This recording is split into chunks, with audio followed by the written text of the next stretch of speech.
I'm so happy to have back on the show Ciatta Thompson. Thank you for coming back, Ciatta. Of course. Thank you, Andy. I'm hyped. I was going to hit this because we have a lot to talk about. I'm excited about your candidacy too. And yeah, I was just going to say real quick before we like dive into that. I just thought it was such a cool decision to go from city council to state legislature. I think that's a smart move, and I like really have.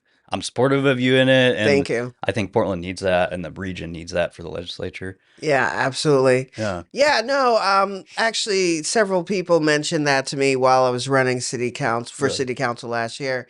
And as I learned more about how things worked, it made sense to just go for Salem because that's where a lot of the shenanigans start Yeah. and then trickles down. So, yeah, that's it really was kind of the vote that our current state rep or my district rep voted up for the transportation tax, and it really was Mm, like, mm. I can't afford you, lady. So Yeah, yeah, yeah. like you're That was killing kind of me. the breaking point Yeah, of it that was or it. the I mean, it decision. really Yeah. was. No, that's awesome. And I'm gonna dive back into that. Sure. I do want to start with the I have so much written down here, but the OGEC, Oregon Government Ethics Commission. Based on the information gathered in this preliminary review, there appears to be a substantial objective basis to believe that the Peacock members violated ORS 192.630 sub 2, and the commission should investigate accordingly. There is a substantial objective basis for believing that Angelita Murillo, Samir Canal, Tiffany Koyama Lane, Mitch Green, Candace Avalos, James Dunphy Jr. may have violated ORS 192.630 subsection 2, and the commission should investigate accordingly. You, Vice Chair, pardon me, Administrator, please call the roll item 2-5. Commissioner Thompson. Aye. Commissioner Payne. Aye. Commissioner Mettler. Aye. Commissioner Jancy. Aye. Commissioner Hell. Aye. Commissioner McCauley. Aye. Chair Piscom. Aye. Motion passed 7-0. I am curious as if this meeting was ever publicly noticed. I think I can That's a answer that no, it was not publicly noticed. It was a private meeting. Everyone understood it to be a private meeting. I am just still a little bit bothered by the content of this agenda, that the retreat purpose was to discuss what the caucus was to achieve together and what the caucus would be proud to accomplish by year's end. And it seems like there was even discussion among the caucus members that if they were to reach that agenda item, that would be problematic. And yet there was an agenda item and a listed retreat purpose. So I'm bothered by that, and it doesn't seem like this agenda was ever replaced by any other agenda. So I'm just left with a lot of questions. And so for me, I think I want to move this to investigation. You were one of a couple people who filed this complaint, right? Yeah, I was one of three that filed complaints about, well, several things, but specifically the August 6th retreat that the Peacocks had on their own written agenda that they created. They list city business, which violates Oregon state's sunshine laws. Public So meetings law. yeah, Yeah. exactly. I was gonna say, yeah, we have a we got a rotten peacock, you guys. We got a foul bird going on here Right. because yeah, I was just gonna say too, like for me, this is like at least the second documented one. I know there's the famous one during the budget session that, in my opinion, was ignored by everybody. Basically, yeah. And just shout out and props to you for keeping such a close eye on all this stuff, because I didn't even know about it until like you had posted it in this message group that we were part of, and then I saw the article like that day, I think, and because that group, the OGEC, said like we're gonna do this, and that meeting's available online. I was gonna say I'll put a clip in here too of some of that. And yeah, I want you to tell me a little bit more about it, but I want to put this on the screen too. I did reach out to the city attorney's office in Portland and say, I basically said, this was a unanimous decision from the state group. Why did you guys ignore this when the complaint was filed? And I'll put the thing on the screen. They said, appreciate you reaching out, Andy.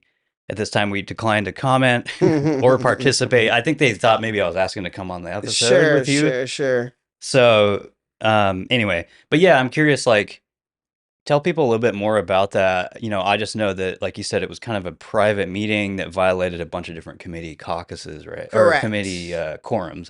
Exactly. So, sure, there's 12, obviously, city councilors. So the 6 of them wouldn't have achieved quorum, but they are also individually part of separate committees that is arts, financial, various different I think there's areas. like 8 or 10 or something. Yeah, there are I a can't few. remember. Of them. So they do collectively, when you look at the various different quorums, there are about 3 or 4 of them that they did achieve quorum. Right. On Because this was all 6. This was all Peacock 6, members. as far as I understand. Yeah. And so, well, basically, you can't do that. You can't discuss city business or anything you can reasonably assume would be that could come up to the city. Where you have to make a decision privately. It has to be public notice. It has to invite the public for comment, so on. Right. It can't be behind closed doors. Precisely. And yeah, I know that there was a lot of like talk about, even in the meeting, I'll post the link to the YouTube meeting. But, a lot of their claims were like, this was, I just find it really dumb because it's like, they were like, this is just about us getting along better as a bloc, basically, which I'm just like, I don't know. It doesn't, like, the whole reason they're a bloc is that they do get along. It would make sense to invite the other members. Right. but I just find that to be kind of BS. And it seems like they were kind of nebulous and like hiding what they were actually talking about in the meeting. I don't know if that was what you took. It was definitely questionable. Like, they basically, it was pinky swear, promise, we didn't talk about it. Okay. Yeah. But how do we know that? Like, I hate to assume the worst, but also based on results, I have to assume the worst. Yeah, and especially when you look at the private chat logs earlier in the year, they were definitely talking about voting and things like that. And I think even some of the questions, people questioning them in that meeting were questioning along those lines, right? Like, so yeah, there was something else I was going to say about.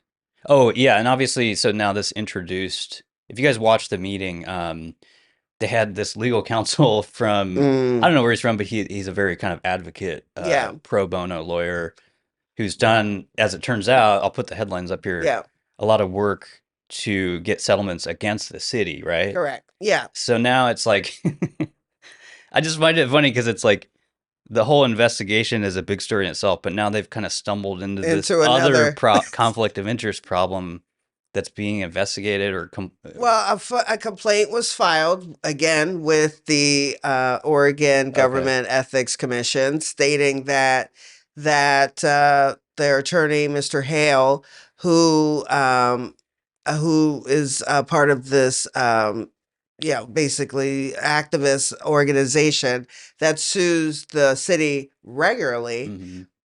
On behalf of whomever feels they've been injured by specifically police. That's usually the thing they go after. And has won quite substantial settlements that is decided by the city council.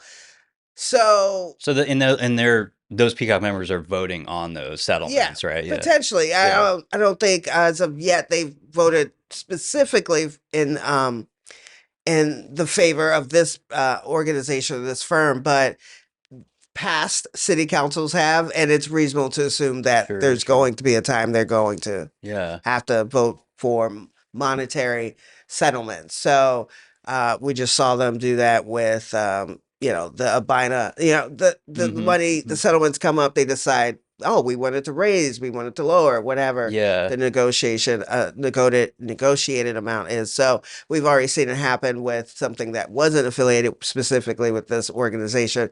It's reasonable to assume, again, which is how the law works based on reasonable assumptions that in the future that at some point they will come across something will come across their desk, and which they'll have to vote up or down or maybe increase the settlement amount. Yeah.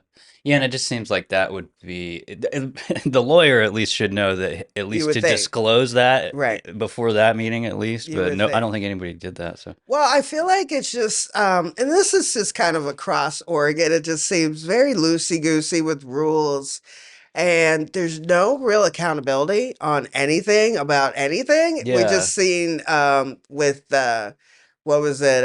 I just posted we seen with the billions of dollars, $800 million for the homeless. yeah. They don't know where the money went. They don't know. It's Right, like, right. what? Yeah. You're like, I how saw are that, you yeah. all this money? And nobody gets in trouble. Nobody gets, so this is why, if you do watch the clip of this hearing, I guess, the counselors look very nervous because Yeah. it's probably been the first time since any public official on a real level has been called out to say, Totally. like, no, at least questioned. Right. They're You know, being like, there for the reason of being Yeah, questioned. yeah. And that's the takeaway. Like, that was the vibe I got too, is like it was the only time they had been challenged from Mhm. anybody above them authority Mhm. wise. And that's what, to me, I was just like, well, that's why this lawyer's here. And they all had basically like scripted Mhm. responses about this was a friendly meeting, yeah. this kind of thing. Well, we didn't mean to break sunshine law. What grade are we Yeah. in? Like, either, Yeah. you know what I mean? Even if you don't know, you should know. Right. And, And you I know know, that, yeah, I know they asked them in that meeting too, like, was this publicly noticed? They said no. And I know there was some controversy about what the drafting of the agenda or something, right? And that was right. Candace's thing. Right. Well, it was like, the only agenda that we've seen that's been publicly available was the one that listed the city council. If there's another one that supposedly came along later, It's a it secret wasn't. thing. Yeah, or it's something. Yeah. another secret that never came to the public eye. So again, there's too much backdoor dealing. This is exactly what they supposedly are standing against. And for me, it's always it's just like new boss, same as the old boss. Like, okay, it Right. doesn't matter if you're the first, this, that, or whatever. If you're gonna do the exact same thing as the old boys, Or But- even worse to some or degree. Yeah. it's like, so then what's the difference? Like, Yeah. oh, you're a black Hispanic, whatever, Yeah. girl, yay, And they're a lot younger. yeah, right, awesome, great, And they make more money. right, exactly. Yeah. So yeah. Yeah, I was gonna say the couple things like, so as far as I know, there's a meeting in May about it, right? Mhm. That's like the next Yeah. step. So they're going to investigate the commission, the ethics commission, and they'll bring up their findings, and we'll go from there. Whatever consequences come from that. Yeah. And the thing I've been thinking about too, I'm curious about your take on this, is like, because that's in May, that's at least going to start to dig into next year's elections for the two districts that are up Sure. for re-election, and that would be Mitch Green and Yeah. Angelita Tiffany. Yep. I think that's it, right? Yeah, District 3 and 4. So I'm just curious, what do you think about the kind of the impacts of that? Well, it's not a great look. People, at least in District 4, have been very, very vocal about not being happy with Mitch on a host of things that they seem, this block, this Peacock block, seem extremely distracted. They want to focus on international law. Yeah. And it's like, can you just pave the streets? Can we get the trash Yeah. picked up? Can we Right. focus on crime in Portland, not in New York, not Thousands of miles away. like, let's lock in right here. But people on a myriad of things. It's like people didn't really know what they were getting. Now, nearly a year in, people are now realizing, oh, I see. Right. Whoops. This is what we got. Right. Yeah. Exactly. Big pile of shit. Yeah. People aren't happy. And, new charter, all that, they're trying to figure things out. And then now next year, they're going to have another fight in January about who's going to be the president of Right. that year. Yeah, and it's that'll like, be by the time this episode comes out, it'll probably be like in a week or two, right? Yep. Yeah. Yep. So then that's going to be like whatever that looks like. That Sure. what was the first time, like 12 hours yeah, or it'll be a something big stupid. kind of fight over Yeah. a day or two, maybe. Yeah. Yeah. So Um, we'll see. But yeah, that's not a great look to go into. They've all said they're running for yeah, reelection. yeah. And I wouldn't want that on my head as far as ethics Sure. investigations. It's never a good look, even if they find you, Yeah. not Totally. guilty or whatever the term is. Yeah, I was gonna say I wrote down because I've been talking to them a lot about this, but I want to explain to people in my opinion, there's 3 ongoing legal violations that these peacocks violate, and one is the one we just talked about, the Mhm. state public meetings law, also known as the Sunshine Law. That's been kind of twice officially documented, but I think it happens all the time. Yeah. Probably. Yeah. There's a flagrant kind of disregard for Sure. that. The second one is a state law about this is for like all public employees, but you cannot use yourself or staff paid time to promote a PAC or a political party. Mhm. I think they're probably violating that too. Okay. I always provide my own situation of like when I worked in City Hall for 2 or 3 days, Mhm. Mitch and Tiffany personally called like these activist outlets to do hit pieces on me, which are also DSA members. So it's Right. basically like a DSA paid time. That Sure. was anyway. So that's the second one that I think probably gets violated constantly. And the third one is what I mentioned on my last episode with Max is the city charter about partisanship in their Mhm. office. Mhm. I think anyone who's paid attention this year sees that they probably violate that all the time. Sure. I'm sure they're talking to Olivia, the DSA kind of person, all the Mhm. time. So anyway, I just wanted to frame that for people that, like we said, the Peacock's kind of rotten. These are the 3 like constant violations Sure. that I see. I don't Well, know. one of one of the other complainants about this private meeting, he was able to trace 22 occurrences of private meetings. Oh wow! So it's not just oopsie, we did it August 6th. It's Right. oopsie, we did it last Monday too, and we probably are still doing it, and we're probably doing it right now while we're Wow. watching the show. Wow. So But it's one of those things too, because it's complaint driven. You have to pick a specific one Right. and then be like, Lock it here's a in. clear violation. Right. Right. Wow, that's crazy though. I didn't know Yeah. that. 22 or something. Yeah, so if you look up the complaint, they kind of took mine and Bob Weinstein, who ran for city council last year, and a third person. They essentially merged them all together Okay. because they were kind of touching on the Yeah, I know same they thing. mentioned that in the meeting. I Yeah. think like that they had consolidated some of them, but that's Mhm. crazy. Yeah, Yeah. 22. So look at the complaint. It's pretty damning, and it's easy to say, "Oops, I did it one time," but 22. Yeah. I didn't even actually. I watched the video meeting, but I didn't look at I'll put the link on here. Yeah. To it. Yeah. It's Check just it out. online. Yeah. Okay. Yeah, there was something else. I was gonna get your reaction to like this week. This will be the last city council thing, I guess, unless there's any other stuff we want to talk about. Sure. But the city council staffers basically want to unionize, and I was just curious about like it'll probably happen, but to me, it's just like that's way more expensive, and Sure. these people will be harder to remove, and Yeah, absolutely. like we saw the Jamie Dumfries guy who abandoned a homeless woman, Yeah, like yeah. that might not happen now. That person might still be Right. working, but I'm just curious, your take on that. And Yeah, it's really upsetting because essentially unions were for working class people, machinists, welders, those type of individuals, coal miners, those people Yeah. doing hard labor, not sitting in their office. No shade to office workers. I work in a building and I Mhm. type, so I get it. But yeah, no, it's a good Really? point. Yeah, because But- I say all the time, a lot of these guys are just getting 6-figure salaries to like post stuff on social media. It's a Right. lot of just right. internet stuff. Right. White collar workers Yeah. versus blue collar workers. And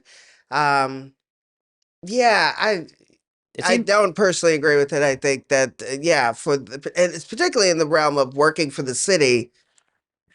well, it like- just seems like such a kind of cush gig already. It's Right. like, do they need? What are they being protected from? If that Correct. were to, Right. I don't know. That doesn't right. really seem When like. there's no true accountability in the first place, Right. unless it comes from outside. Yeah.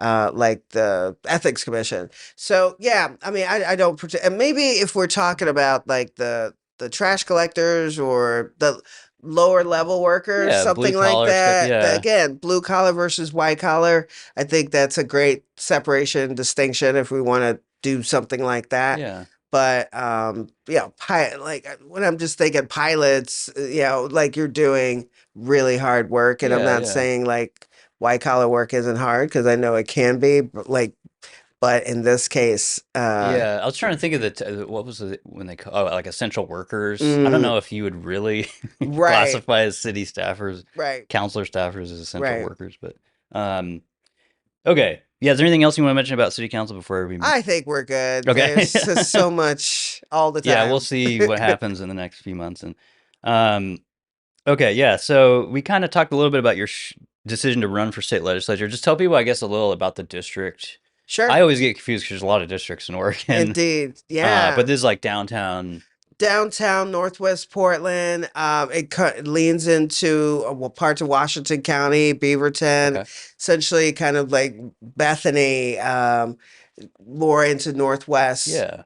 Past that Forest Heights, it goes kind of deep, and then a small piece of St. John's. Super Oh, okay, weird. across the river. Yeah, Interesting. like really kind of just patched on there Yeah. for, I guess, whatever reason. But yeah, It's basically and the core of Portland. precisely. Kind of thing. Okay.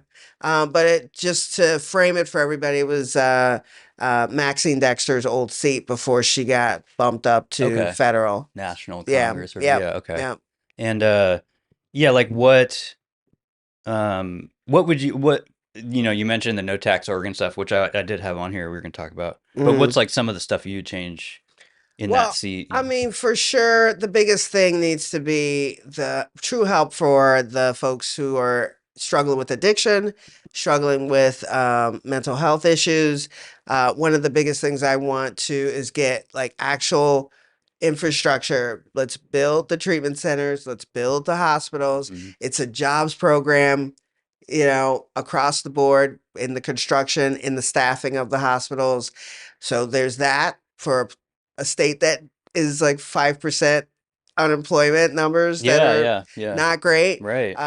Let's bring jobs back. Let's Yeah. bring industry back. That's some of the biggest things, particularly for Oregon, the timber, the fishing, the crabbing, all of the things that are natural to Oregon that have fed families for hundreds of years.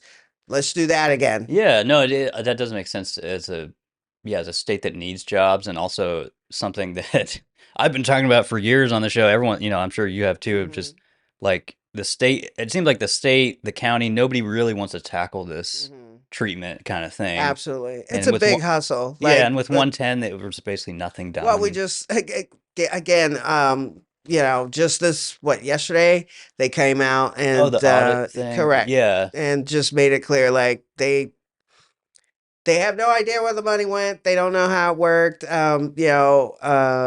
OHA is quoted as saying that we can't provide the data because we don't have baseline. Like, but in the baseline where the friend in this chat we're talking about made a good point. Isn't the baseline where you start? Like, so you don't even have starting numbers to go from. So again, like billions of dollars, millions of dollars, like all these giant numbers, which is hard for the average person to like wrap their head around as they're trying to manage their own budget. Just get flushed down the toilet. And I hate to assume the worst, but obviously bad people could take advantage of the fact that there's no real accountability and transparency. So audits would be on every level would be a big thing for me, every state agency and then any, for me, NGO or nonprofit that gets any state money would need to go through a biannual audit. That'd be awesome. Yeah. Yep. And they got criteria, you got how many people you helped. Yeah, where are they? How are they doing? Are we checking in on them? We're not just stuffing them into an apartment and leaving them to their own. Right. We really want accountable. What's working? What's not working? What do we need to change? on a rolling basis Yeah. so that we can get folks the help they need. And with what the mayor's doing, where he's enforcing the law, thankfully, again, Mhm. and, we funding making sure PSR and those people who are reaching out on a daily basis, they have the financial support that they need to continue to grow and get people where Yeah. they need to go. Yeah, no, I'm glad you brought that up. I actually was talking the other day about, and maybe you can, if you get in the legislature, you can introduce a bill or something. Mm-hmm. I would love to see a bill that, kind of like you just said, I would like to see it go in a similar kind of vein of like, not necessarily auditing, but any nonprofit who receives taxpayer money, I would love to see the Oregon law change to where they are subject to, what am I thinking? Public records requests, Yep. FOIA requests, that type Sure. of thing. Because as far as I know right now, they don't have to answer to any of that, even if they receive like Yep. millions of dollars of Yep. taxpayer money, and it just like increases this, lack of accountability that we're Sure. talking about. So I don't know, but I'm glad you brought that up because I would love to see audits. That's like a great first step. Audits, Yeah. like literally audits on every single level of state Yeah. government. And yeah, we have to, it's just, we need to know, look what we just discovered in Minnesota. Yeah, I was just going to bring that up. I've been talking about it in the past few episodes. It's like, and I know it's not totally related, but it's a similar state, and you see that, like, if that level of fraud, and they're still finding way more, Oh, like way it's more. ongoing, and it's in the billions of dollars, and I can't help but think of Oregon Yep. because the way we dole out money is very similar, Mhm. and there's a lot of, anywhere in the country, really, anywhere in the world, when you have like causes that sound good, Sure. there's going to be bad actors who come in and just Absolutely. take advantage of that, Right. So I have no doubt that that's going on in Oregon. I don't know Absolutely. what level, but Right. I think that's a great idea to, Yeah, on every level. I mean, if we really respect Oregonians, and we really want to help people, you got to follow the money. You got to know where it's going. You've had other guests on here that have said, like, in the last decade, the state budget is like quadrupled. From what, like 13 billion at the beginning, Yeah. like 10 years ago, to like now 100 and whatever thousand billion dollars, and it's just like, yikes! Like, and where is every single dollar? I mean, look, it's just that simple. Like, we all average Joes have to sit down and do our budget. Look at how much money's coming in. Look at how much money's going out. Okay, well, maybe this month we can't have 3 streaming services. Maybe we got to cut Disney, Right. and we can keep Netflix or XYZ. We can't go out every week to eat. We're gonna go out twice a month. Yeah. Blah blah blah blah blah. You'll get it. And average people do this all the time. So before raising taxes for this, that, and the third, let's maybe figure out what happened to $500 million that ODOT lost or For sure, yeah. misaccounted for Yeah. or whatever. Yeah. And before we ask people, do you mind paying another $6,000 a year more in taxes? Yes, I do mind. I Right. do. Right. Because I work as an hourly employee in the hospitality industry in Oregon and Portland. The numbers still haven't come back to 2020. And in that industry, just like restaurants, just like any service, tips are a part of that. Hourly, like, people need their money. And then here we have the federal government through the big, beautiful bill, not charging taxes for tips, not Right. charging taxes for overtime, and then Social Security, and then we have the state considering, I'm forgetting the exact word, but they want to basically, separate themselves from that rule, so that it'll end up hurting, so that they can still collect Get taxes more on these taxes. things. Yeah. And it's like, wow, like, can you give us a break here? Right. Like, Yeah. like, I mean, it's one thing, like, yes, I'm a New Yorker and you pay high taxes in New York, but it's New York City. Right. Right. Like, you get New York City, Yeah. right? Paris, you get Paris, you Right. get like all Yeah. of these things. Yeah, Like, we're not that. Yeah. right? Yeah. It's like, I love Portland, but New York, LA, and the fact is, it's like, people honestly, I spent this entire year talking to folks, and they don't feel like they're getting what they're paying for. That's just facts, whether they're making $50,000 a year or $350,000 a year. They just don't see it. The math is a mathing. And Yeah. at the end of the day, again, I keep talking to people who are like, if, you know, they're like, we want you to win because if you don't, we're thinking about moving. And it's like real talk. Everybody who's a reasonable person has probably considered, is it really worth staying here if things don't change? And just blaming Trump isn't really the answer. Right. Like Democrats have had 40 years nearly of one party rule. And, you know, I don't know if you've seen the quote, Maxine Dexter is being interviewed by David Medina like a month or so ago, in which she herself says, yeah, the Democrats have gotten lazy. They've basically taken people for granted. It's a great quote. You should find it and clip it. And it's just like, most people probably haven't seen it because it was on X. But the fact is this, simply like, this could happen. It's not just a Democrat thing. It could happen to literally any party that has run a state, a city, a town, whatever, for decades. Yeah. And there, again, you need that tension to say, you know, I don't agree with this, and this is what we're supposed to be doing to create a more perfect union, to have that, for sure. the argument at least. So, you know, my hope is that to bring common sense back, that Republicans win 10 seats in the House, between the House and the state, and the Senate, excuse me, and at least it's 50-50. And then we can at least have just reasonable conversation about various parts of the running the state. And I think that will cut down on a lot of the other shenanigans that we typically see, because they don't get to just roll over everybody. Right. Yeah. You know, what's interesting about that is, and I'm not trying to like disparage him or slam him, but I had Cyrus Javity on here, the guy that flipped parties and kind of was a critical vote on the ODOT thing. And what I found really ironic was he came here. First of all, he traveled here just to do the show, which shout out to him. But he talked a lot about single party rule. And it was just so weird to me that it didn't like cross his mind that he was kind of joining that supermajority and includes a lot of the problems you just described of what that looks like in a state.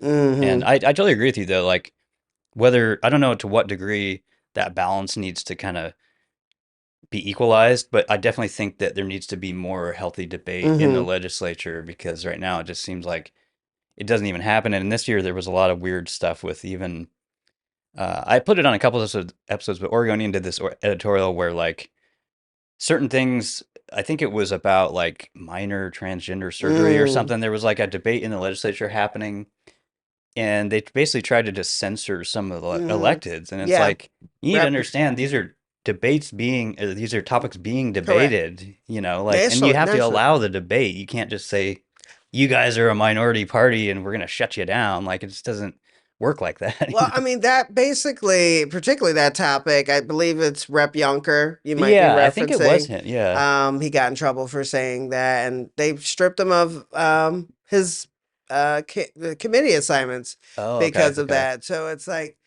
this is what democracy looks like, except when it's not us. Yeah, right. Yeah.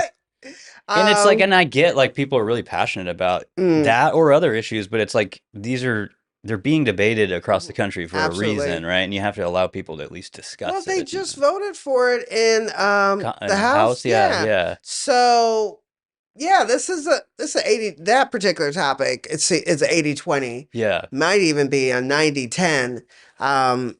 It's as more information about this comes out, particularly when it comes to kids. And I've talked to folks right here in Oregon, in Portland, who are like, they may not say anything, but they're certainly, yes, I totally agree with you. It's like, yeah, everyone does. The 80-20 to me seems accurate for the minors. Like, everyone kind of agrees that, like, you know, the world has kind of decided, Europe and a lot of these places, that like we've done systematic reviews of this, tons of evidence that says like, yeah, this is probably not a good idea. But yeah, it's just strange that like Oregon legislature is just kind of like, at least this year it was in this place of like, we're not even going to allow discussion on some of this stuff. But I do think that I'm hopeful, and thank you for your work on the no tax Oregon stuff, because I think you were a Yeah. petition captain, right? Yes, I was. That gives me a lot of hope for this year's legislature and election, right? Yeah, Do you feel that way? absolutely. 1000%. I got to work with the gentleman with Radio Cab who he's been with the company like 20 some odd years. Wade Rogerson. Okay. Shout out to him. Shout out to Wade. But he held it down for like a month straight. He was there every single day, days off included, holding a signature gathering table. So he'd work on cars and then have it hit no gas tax, hit drivers, whether it's radio cab drivers, Lyft drivers, Uber, Right. all of those guys came through there, so they signed. Then just folks in the neighborhood. Now this is in Northwest Portland, like that you can't get bluer than that. And I literally watch people walk in because it's just like in their neighborhood, and it was listed on the no gas tax website as a place to sign. And within an hour, like 3 or 4 pages just filled up because people, I literally saw a guy jumping out of his car and he had a giant SUV. So, it was hurting his pockets. Right. And he just like grabbed a pen and starts signing, and then he's complaining, Democrats, wah. And it's like, okay. And jumps back in his car and drives away. Like people across the board. I've never seen anything like it, really. I love the it. speed of the signature gathering I love and stuff. it. And I love it. I love it. I love it. And I'm glad because this whole time I've been like, am I crazy? Is nobody upset by XYZ? And this time it just the camel, the whatever, the straw that broke the camel's back. Yeah. And I love it. I love it. And we want more of that. In fact, there's talk that the governor's going to try to move this referendum, the vote for it to an earlier time in the year. So May or something like that. I was going to ask you about that, because that's what, I think it was my last episode with Eric Fruits, the economist. And I didn't even know any of this, but he was saying, that's a possibility of them kind of changing the election date to mess with this. And also the legislature kind of preemptively making those changes, like basically negating what they had voted for and saying, well, we're not going to increase these taxes. And I see that as a way of them kind of trying to claim credit, although I don't think they can, because just seeing what's happened, it's like you guys voted for this in mass numbers, and now we've had this referendum. So, but I'm curious, like, how do you see that playing out? I mean, that's cheating. Basically, it's cheating. The average Joe already has a hard enough time figuring out what's happening politically in their backyard or city council, what have you. Now you're going to switch the date on them. People know November as an election date. They at least have that understanding, and then to switch it to May or whatever, it's just like, one, it's costing the state more money, and we don't have, we're losing money left and right. Just based on the different ways that the state is rebelling against the federal government. Victor Davis Henson compares it to being a neo-Confederacy, where it's just straight up, we're not going to follow. Totally different from, we're not going to follow this rule and also give us money. And it's like, what? You can't do that. Right. You can't do it that. is kind of like, double speak, I guess, in that sense. I've been trying to reiterate this to people because I keep seeing, I saw a headline this week because of all the storms and stuff.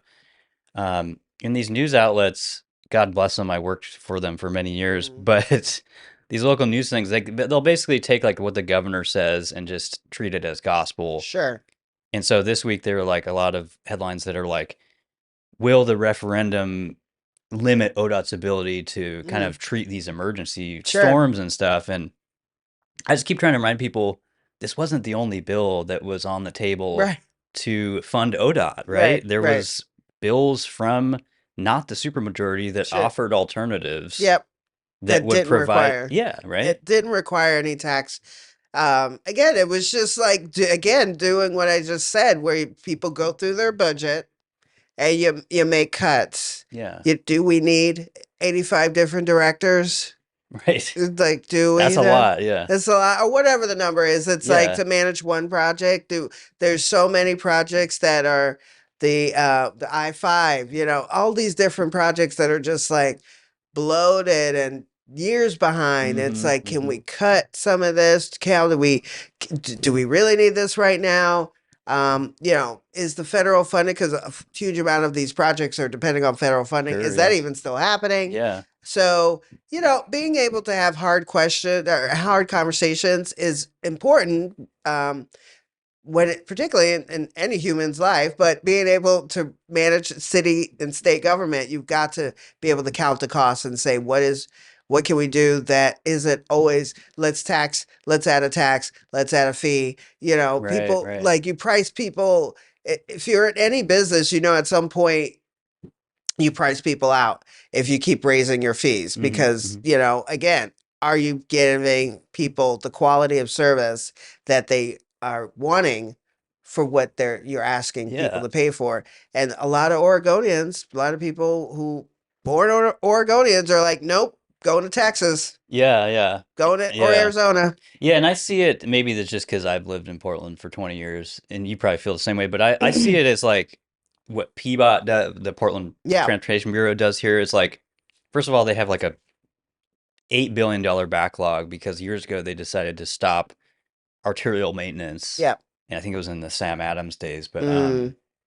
so they have this huge backlog, but then you see, like in my neighborhood, they painted these like bike symbols across Mhm. all the roads. Mhm. So I'm always just like wrestling in my head of like, they have money to do stuff Sure. and it's not going to condition the roads. It's Right. like this other shit. But I see that also kind of in some ways with what ODOT does, right? It's Mhm. like, I don't know where it's going, but it Mhm. definitely doesn't seem to be helping Right. basic infrastructure a lot of the Mhm. time. And one of the things I was going to ask you about too is like, I honestly don't know what the state legislature could do about it, but the governor's executive order on I forget what it's called, contracts Mhm. with transportation. It's all got to be, there's a lot of criteria of Yeah. like unionization and all Correct. this stuff, and it's really hard sometimes for small communities to Yeah. meet that. And Yeah. but I don't know, maybe the legislature could I do mean, something about that. I have no idea. it's just kind of similar to any president in their executive Right, order. right. It'll just take the next governor deciding To kind of against. undo that, Yeah, yeah. unfortunately, to my knowledge, at least in Oregon, there's no way for the legislature to push back on that. But yeah, this is why votes matter. Yeah, for sure. Yeah, like, and if we can change the legislature enough, there's just so much stuff that I would love to see. The two things that I've been thinking a lot about this year are like the legislature and the governor's approach to housing. I've been Mhm. calling it a one size fits all approach, and I Yeah. see that also with our land use laws. I would love to see some legislature action on that. Mhm. Like that would take maybe like 20 years, but Right, maybe you right. can help start Yeah, it. yeah.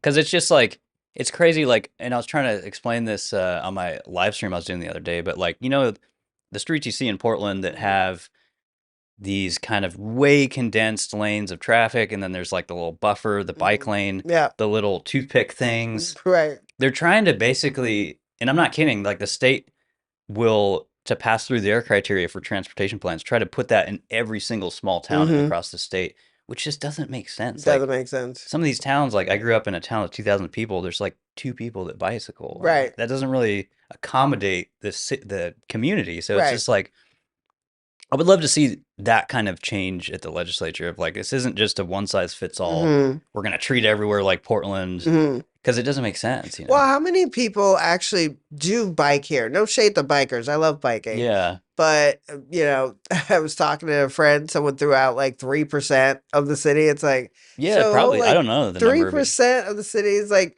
especially if you're working class, you drive to work. yeah. I'm glad you brought that up too, because it's something I talk about all the time is like I'm sure the Peacock group would say this, but a lot of the kind of more elite class seems to think middle and lower class people don't drive, and I think that's Mhm. complete bullshit. No, Like, right. and I've been poor my entire life, and I've been driving, and Right. my family had a Toyota minivan when I was growing up, Sure.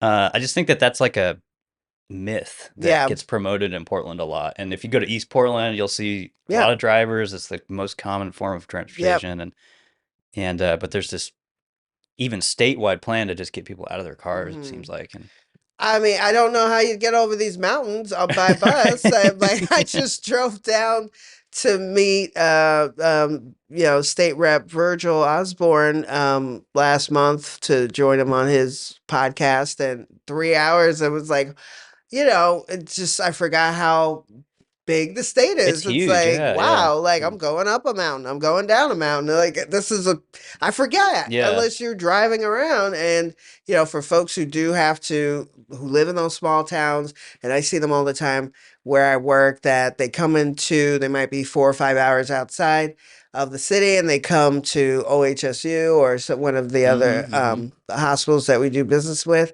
and yeah, like they need to have roads that are safe. I mean, we're just seeing the landslides and all of that just due to the rain. And a number of people I work with, they lost power because they live outside of the city. Yeah. So I saw a post online where it's like, where's the National Guard? And it was like, well, that's a really great question. Where is the National Guard? I was actually thinking about that too this week. I was like, that'd be actually a good use of the state doing that. But yeah, why don't the government activate the National Guard? This at least is in their vein, Yeah. So, unfortunately, we just need a drastic change in mentality when it comes to how to run a state, how to run a city. All of these virtual signaling is great, but for those who don't live in that bubble, who don't have because just think about it. If I have to bike to work, like how much time do I have? You know what I mean? If I have kids, I can't do it. Yeah. If I've got, a bunch of things in construction, that you have no totally, option for that, right? Yeah. There's certain jobs you just can't put the baby in the basket and like, what if Right, yeah. in the middle of a giant rainstorm that is Pacific Northwest, right? Like it doesn't make a ton of sense. And it just seems that there are a lot of folks that live in this little bubble of wishes and magical thinking that is just it's just not based on reality. Yes, there are working class people that take public transit. Obviously, I lived in New York. People, that's how people move around in that city. But this isn't New York City. I was gonna say again, here we it's go totally again. it's different. Yeah, because like I was talking about this last week or whatever.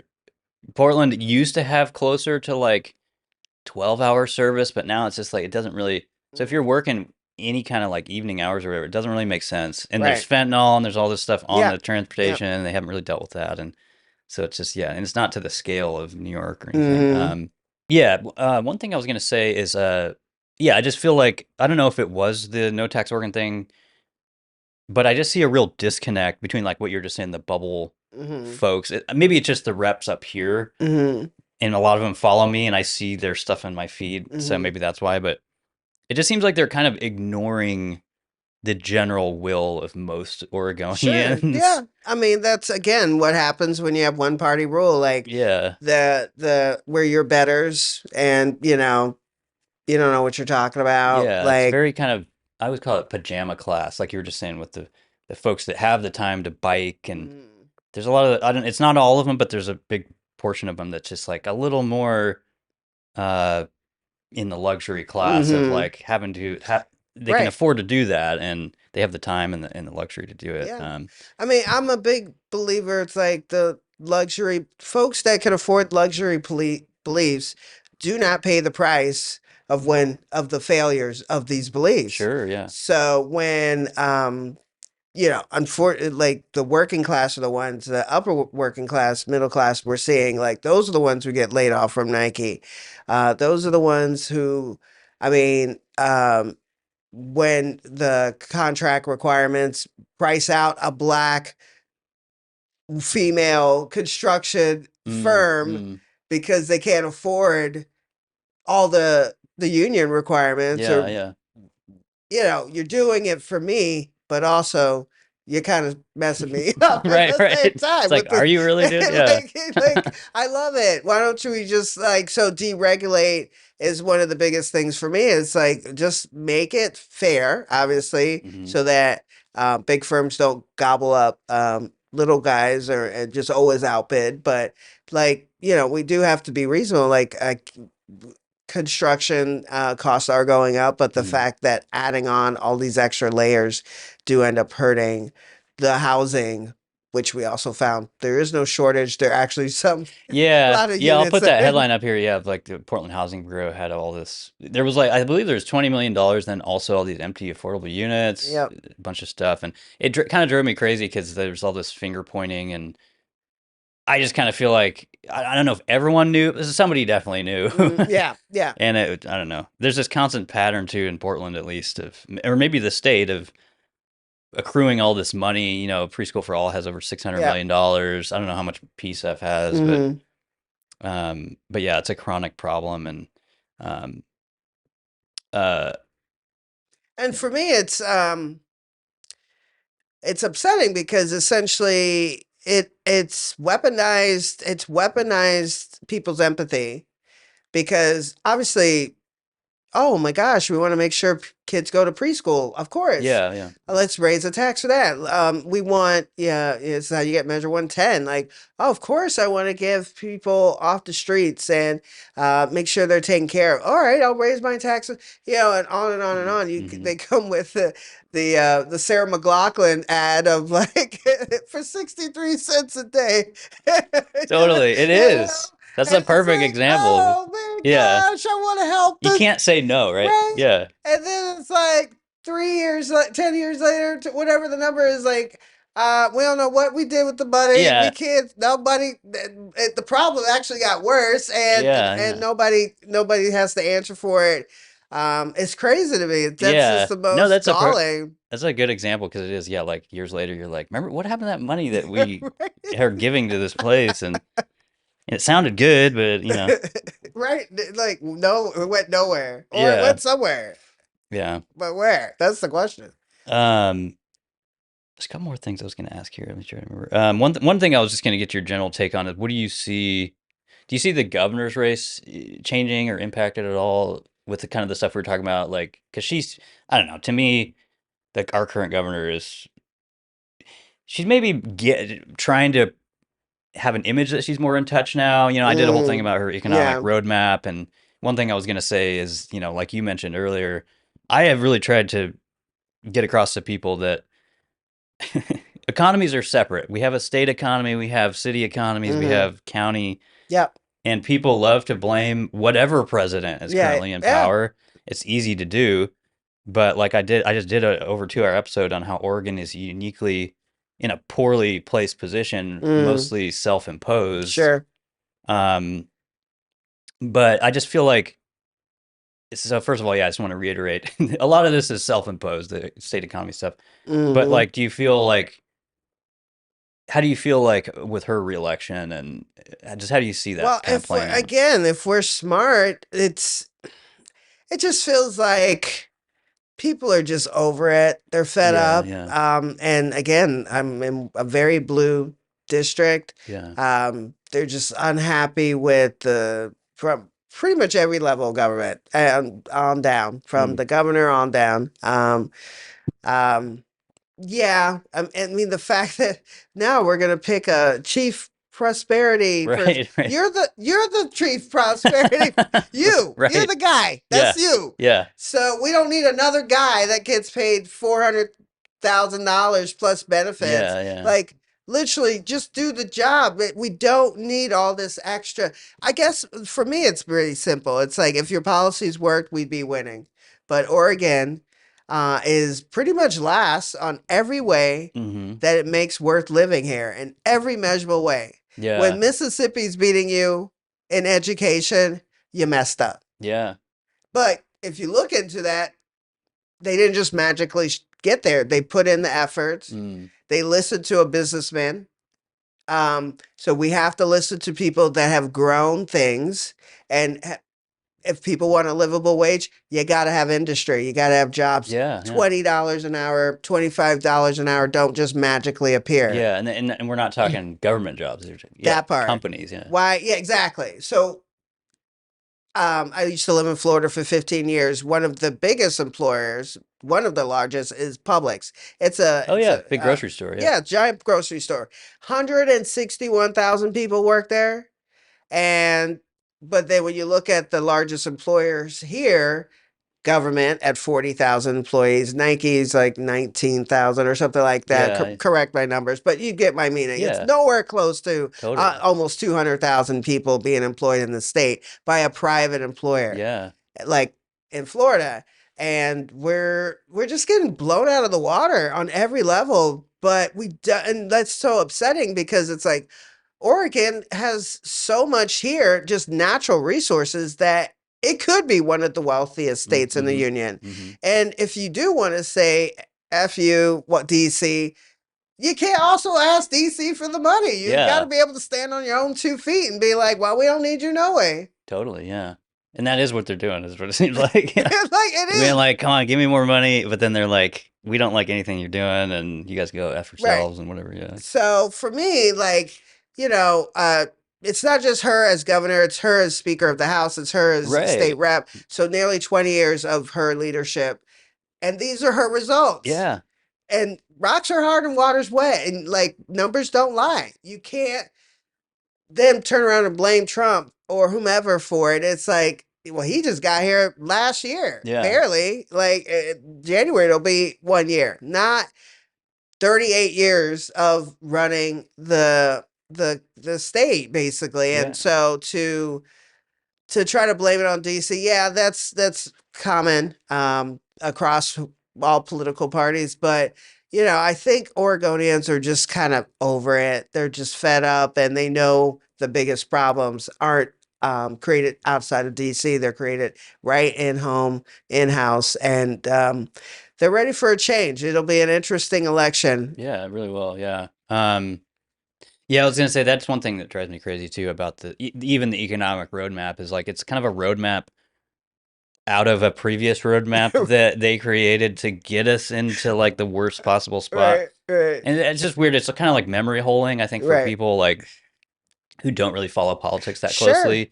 They just see that and they go, well, that sounds good. Yeah, it's going to help our economy, but they don't understand like this is the same team of people that brought us to the lowest position that we're at. And as far as all this stuff, like you said, education, taxation, and employment, and schools. And Yep.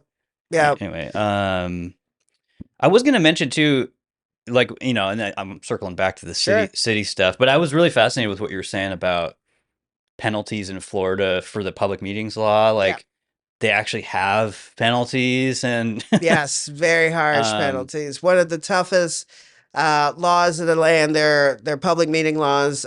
For years, it was Florida didn't have the best reputation. It was like a slap on the wrist of something like that. It was a lot of cronyism. And then I don't know at what point in the last 20 years they said, okay, enough of this.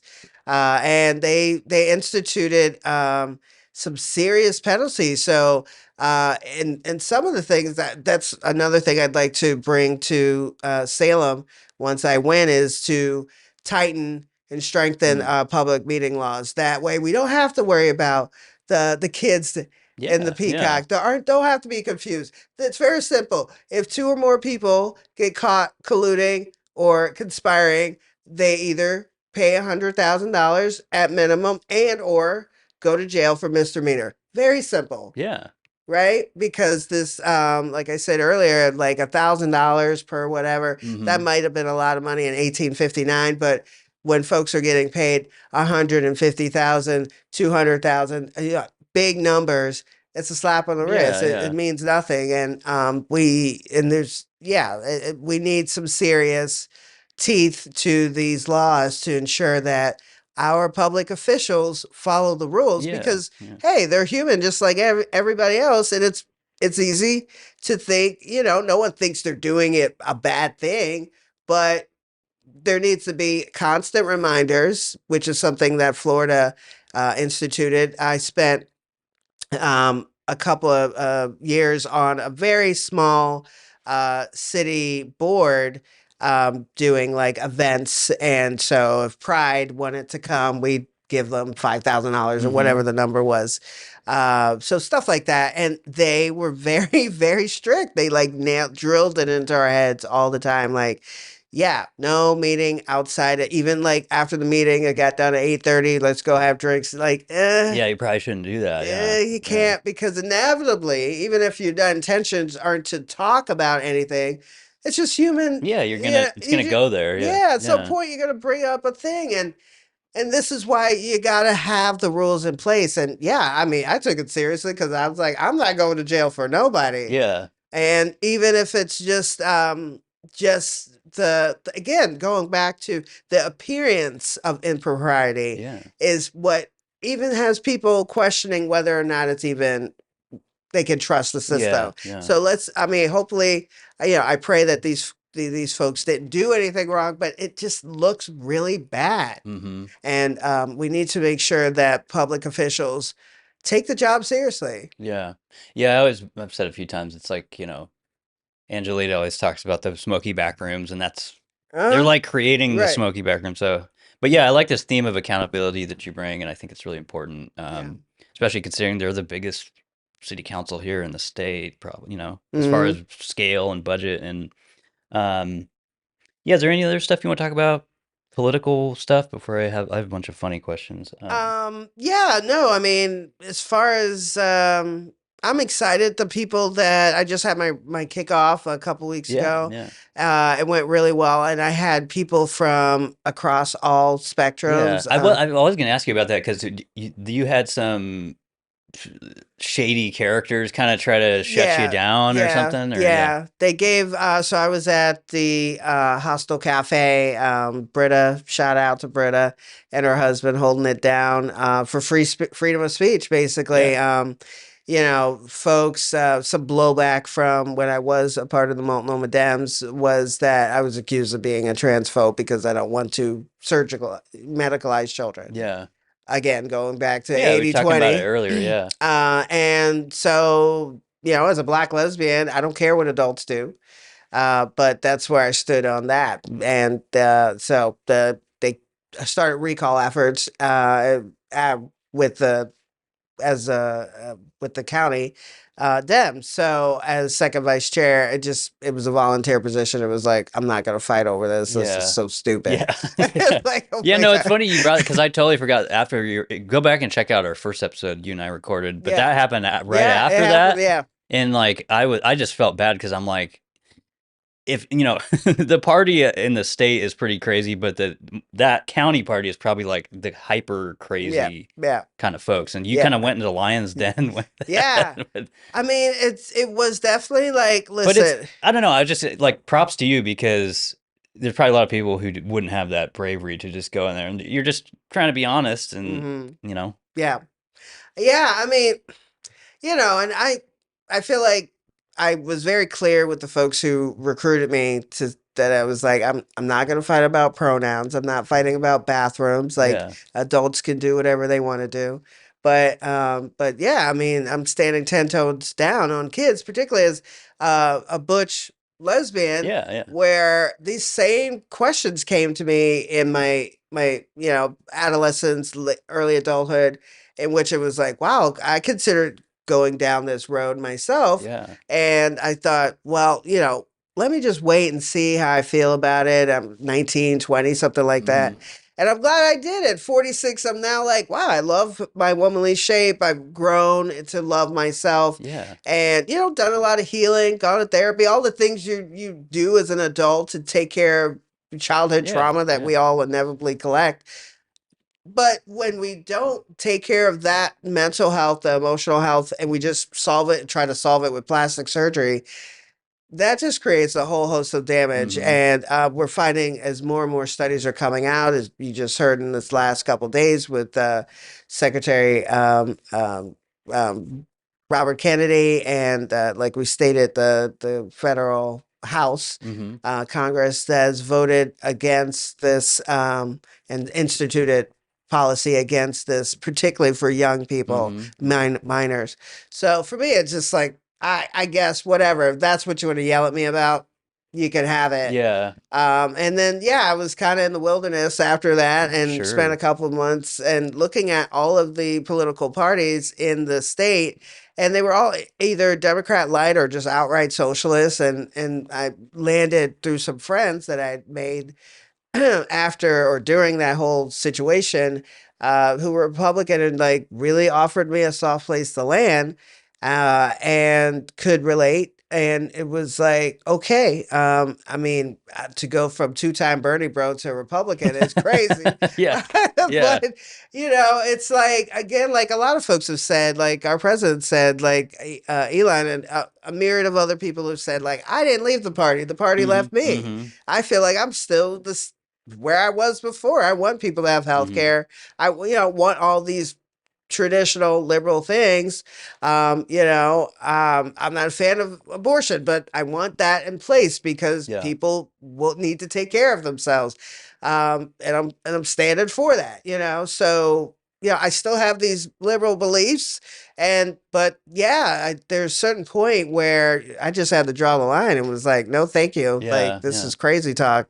Yeah, no, I'm the same. Yeah, I just tell people, and it's probably my own fault, but I'm still a registered Democrat because of the reasons you just said. It's like the party just totally changed. And one of the things I always bring up is kind of funny. A lot of people don't agree with this, but I've been pro weed for a long time, and I was actually happy to see President Trump do this declassification thing this week. And I'm sure he got a lot of flack from Republicans for that. But yeah, I just feel like the Democrats have been soul searching.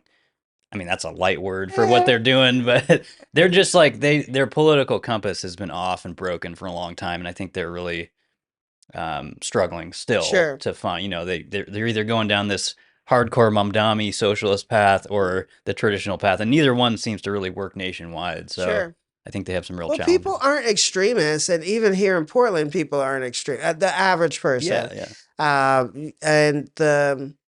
because folks are so busy working their one or two jobs and taking care of their families, the small group of activists have taken over, and after browbeating everyone and telling everyone, you're a bad person if you want clean streets and you don't let people just defecate and you're a bad person, right? People are kind of over it. Like that can't be right. Like that can't be right. Yeah, that's not right, and they don't care anymore. Yeah, well, I was gonna say I don't know.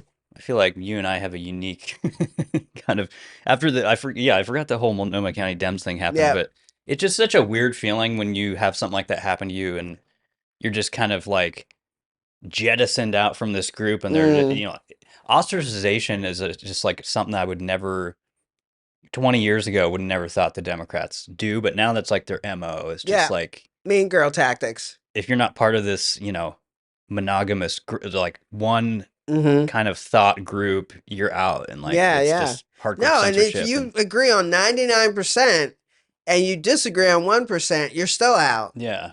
And there's the big tent that was the Democratic Party that I grew up with. It doesn't exist anymore. It's long gone, and it's now shifted to the right. Yeah. And this is some of why I joined the Republican Party, because it's like people frequently will falsely claim you must agree with Donald Trump all the time. Absolutely not. He just posted something very awful about the Rob Reiner thing. Yeah. And it was like, that's terrible. Yeah. And I saw a ton of people who stood on business and were like, no, Mr. President, you need to retract that. Yeah. And I support you, but that's a terrible thing to say at this time. Yeah. And rightly so. It's a terrible thing to say. Like, come on, man. Yeah. Like, I agree though. It does seem like between the two big political parties, they're the one that at least wants to have a conversation. Correct. So that's a great place to start for democracy, right? Yeah. Well, this is what democracy looks like, except when we don't agree with you, then we'll set fire to your car. Right. Yeah. Yeah, basically. Yeah. I'll plug it at the end too, but like, if people want to support you in your candidacy, where's the best place? You got a website going? I do. So CiattaThompson.com. You can go check out the platform. You can donate. Please donate, because I'm a working class candidate, and I'm going to climb a very tall mountain over the next 11 months. But I just want to get the message out. I've been meeting with some amazing folks. In the next couple months, as things dry out a little bit, going to be making door knocking, making calls, things like that.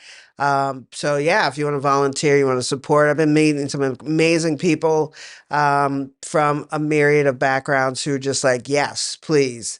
And we just I just want to bring common sense and real compassion back to Oregon, because this virtual signaling is not compassionate. It's just about hubris and ego.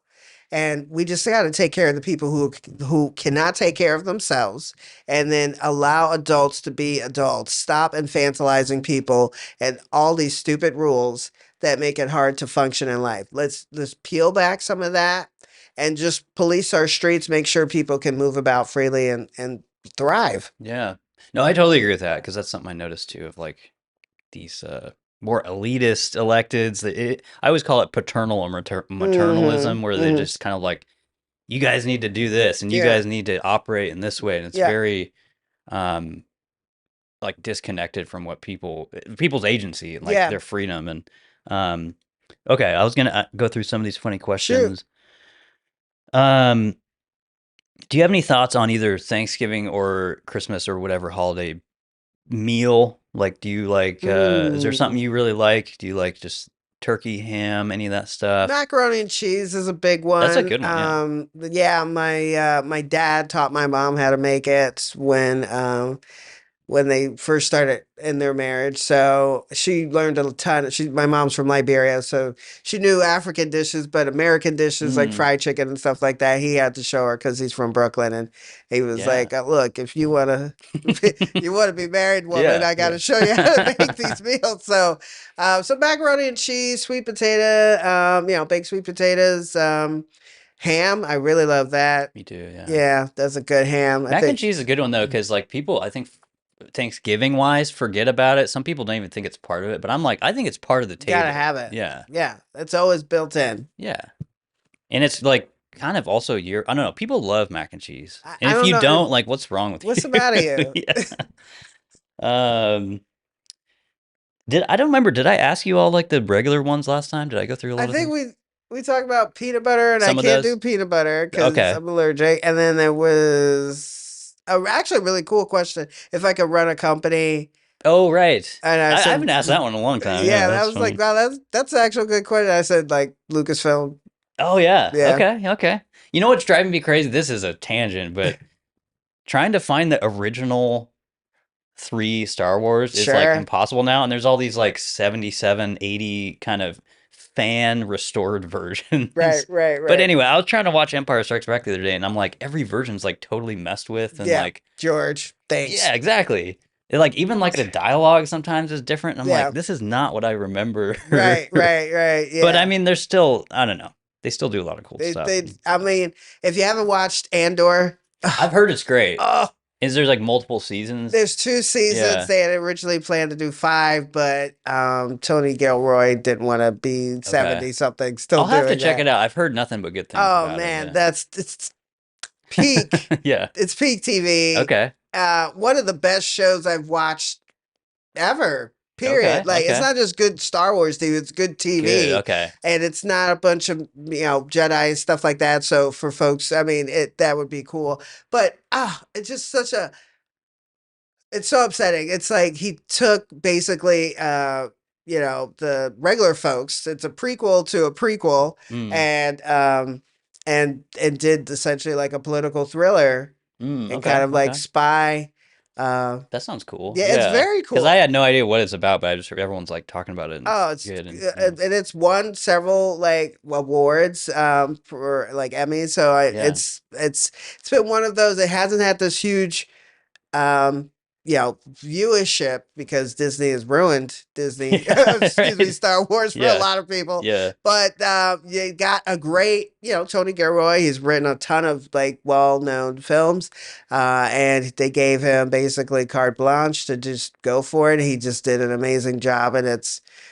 I'll have to check it out. I can't speak enough about it. It's cool. This is how you make TV. Yeah. But it's on the level of like Walter White and those. Okay, like, those all-time great shows. Right, really good, solid TV. That's cool. I'll definitely check it out. I was gonna say I watched the new this will timestamp the episode, but the Fallout Season 2 episode. I like that show. It's pretty good, but I feel the same way about that and Alien Earth. Oh yeah. They were like, they're both really cool, but they both try to explain like everything like in the whole season, and it's kind of weird, but it is a fun show. Yeah.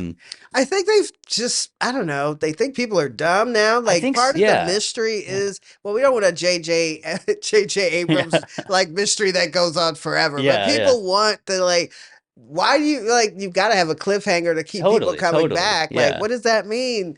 As long as you tie it up in some fashion and not just go like 5 seasons and never answer any questions. Looking at you, Lost. Like Lost. I was going to say, no, I couldn't have said it any better, because that's totally how I feel. It's like they just they kind of treat people like they're not super smart. And, right. A new one I have been asking people is there an animal or creature you're most afraid of? Ooh. Most people say snakes and bugs and cougars sometimes.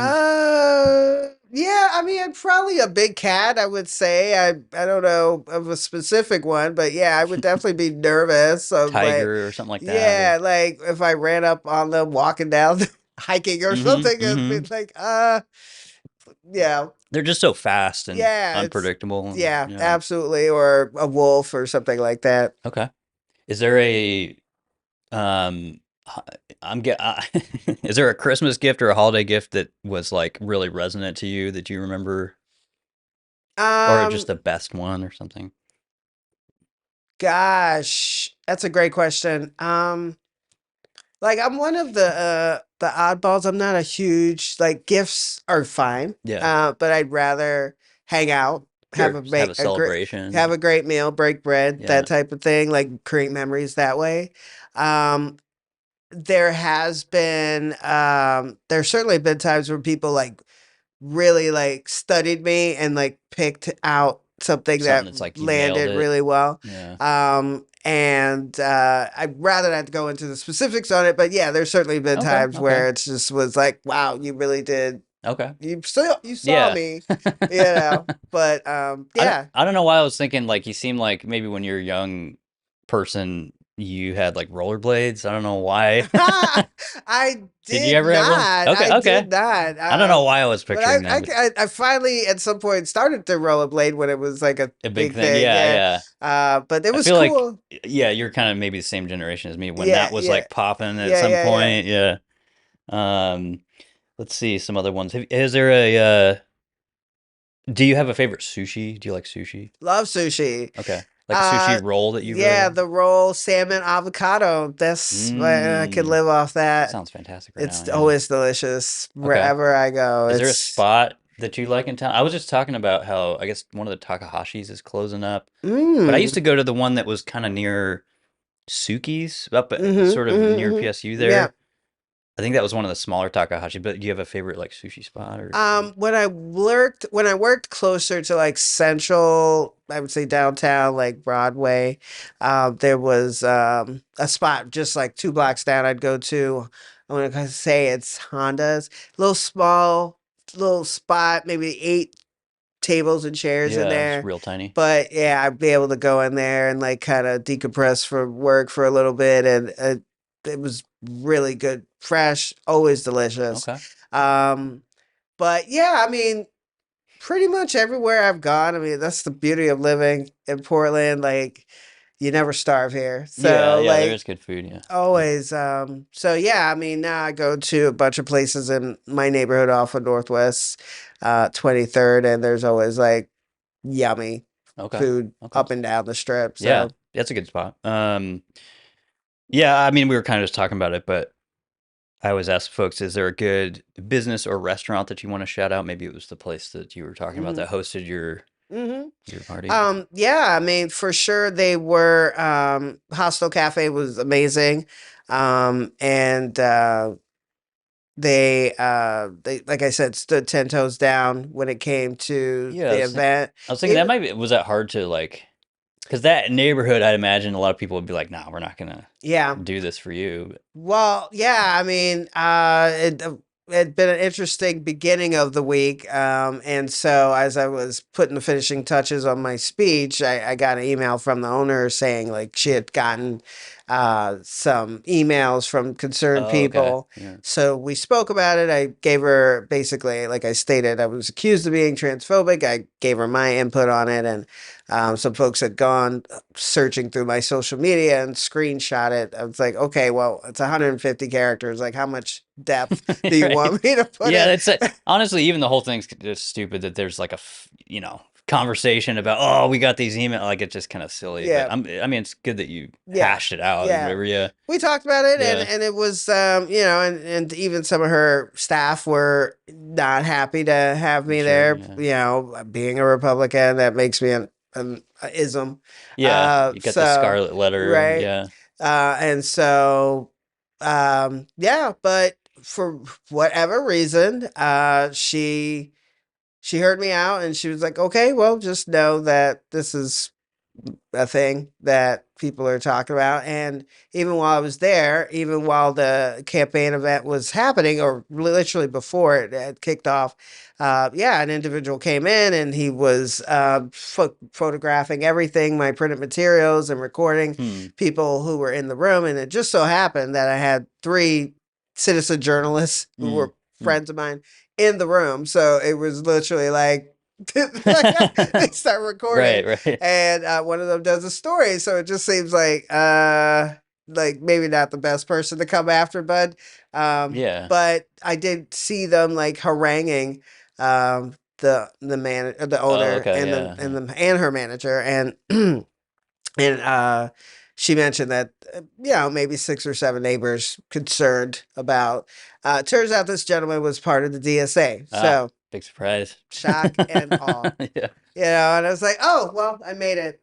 Yeah, So right. it was like, It is true. That's definitely, like with all the stuff I went through this year, that's how I felt, is like, you just, I don't know. I'm kind of unplugged a lot from the socials and stuff sometimes, but you just find out really quickly, oh, these people have a radar and they know their targets and they know the people they don't want to be like talking.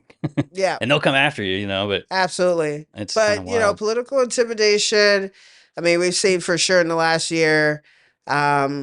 I think enough already. Like, Yeah, you for don't get sure, to, yeah. and it's mean girl behavior. It's Yeah. literally like, we don't want you in the club. And not only are you not in the club, you can't even talk to the club. You can't even, you know what I mean? Yeah, It's just yeah. like they put you in a smaller and smaller little circle in which you're just like, you feel like you're the only one there. But since that whole cancellation with the Multnomah Dems, I've run into more people who were really like, no, I agree with you. I love it. And the people who were at my kickoff, I had Democrats, I had independents, and I had Republicans there. And this is who I'm talking to, like people who care about Oregon, Yeah. who want to turn things around. Yeah. I don't care what box you check, just as long as you care about Oregon and you want common sense brought back and compassion, real compassion. Join my team. Hell yeah. Yeah, I was gonna say too, one thing I didn't even think about, but there's a huge portion of NAVs, non-affiliated Yep. voters in Yep. Oregon, and I think there's a lot of those people that are kind of done with, Yep. whatever party they're unhappy with. I think they could easily vote for you, and Absolutely. it's a common sense kind of thing. Yep. Let me see. I'll just make sure there's another ones I'm missing here. Yeah, I don't know. Is there anything else you want to mention before we wrap it up here? No, I think I'm good. I think we talked about all the things. I'm just super excited to just to really like start ramping up and meeting with folks. That's the biggest thing, has been most rewarding, is sitting down and talking to folks and hearing their stories and telling mine and asking the hard questions and being educated. I mean, people have a perspective that I'm not aware of, and I really want more of like hearing from people and where they're coming from so that we can create a more perfect union. Yeah, that was great. Listening to folks, I think, is always good. Maybe something that a lot of legislators don't do. So, well, yeah, if you want to support Ciatta, donate, maybe throw a fundraiser. There's a lot of things you could do, and go to her website and support her. And yeah, thanks for coming. We'll have to have you back maybe later near close to the absolutely. election. Yeah, thank you. Appreciate it.